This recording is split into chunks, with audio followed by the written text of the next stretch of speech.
Hello dear students, important question की श्रृंखला में क्वेश्चन नंबर 32 के साथ हम मौजूद हैं। इफ एक्स आर बराबर कॉस पाई अपॉन टू की power r plus i sine pi upon two की power r, then prove that x one into x two into x three up to infinite बराबर cos pi बराबर -1।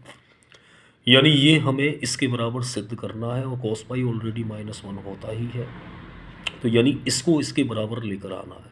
तो पहले जो भी दिया हुआ है उसे हमने लिख लिया है, एक्स आर बराबर कोस पाई अपॉन टू की power r plus i sine pi upon two की पावर आर। इसे मान लिया इक्वेशन नंबर फर्स्ट। अब क्योंकि x1 x2 x3 आ रहे हैं, तो r की जगह 1 लगाएंगे, r की जगह 2 लगाएंगे, r की जगह 3 लगाएंगे। तो पहले r की जगह हमने 1 लगा दिया, तो x1 बराबर आ जाएगा कोस पाई अपॉन टू की power 1 plus i sine pi upon two की पावर 1। ऐसे ही r की जगह यहाँ भी लगा देंगे हम, r की जगह 2 लगाएंगे, फिर r की जगह 3 लगाएंगे। तो जैसे ही r की जगह 2 और 3 लगा देंगे तो हमें x2 भी मिल जाएगा।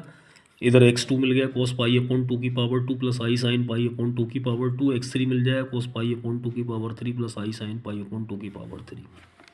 अब यहाँ से फिर हमने ले लिया है x1 into x two into x three up to infinite. x1 की वैल्यू लगा दी, x2 की लगा दी और x3 की लगा दी अप टू इनफाइनाइट। अब यहाँ साफ दिखाई दे रहा है कि ये भी कॉम्प्लेक्स नंबर के रूप में दे रखा है पोलर फॉर्म। ये प्लस है, ये भी प्लस है, ये भी प्लस है, तो इन सभी के एंगल ऐड हो जाएंगे अप टू इनफाइनाइट।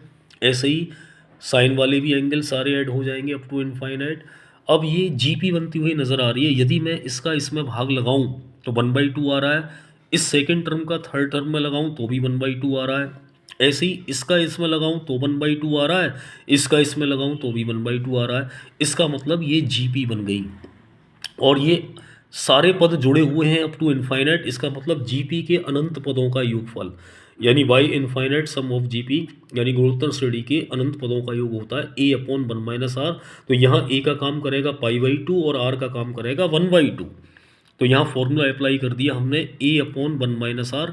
ए की जगह 1/पाई/2 और आर की जगह 1/2 लगा दिया है। 1 में से 1/2 जाएगा, 1/2 बचेगा, 2 से 2 कटा, इधर भी 2 से 2 कटा। ये cos pi plus i sine पाई हो जाएगा। साइन पाई की वैल्यू क्या होती है, 0 होती है, इसलिए ये कॉस पाई आ जाएगा। कॉस पाई बराबर -1 होता है। इस प्रकार ये सवाल हमारा निकल के आ गया है।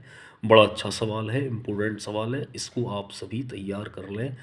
और इस तरह का अगर सवाल एग्ज़ाम में आ जाएगा और आपका तैयार होगा तो आप इसे बहुत आसानी से, आराम से 2 या 3 मिनट में सवाल को कर देंगे।